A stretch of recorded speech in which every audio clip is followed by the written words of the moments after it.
ॐ महालक्ष्मी च विद्महे विष्णुपत्नी च धीमहि तन्नो लक्ष्मी प्रचोदयात्।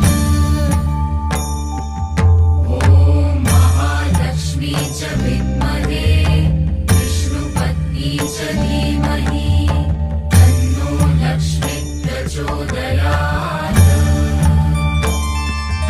ॐ महालक्ष्मी च विद्महे विष्णुपत्नी च धीमहि तन्नो लक्ष्मी प्रचोदयात्।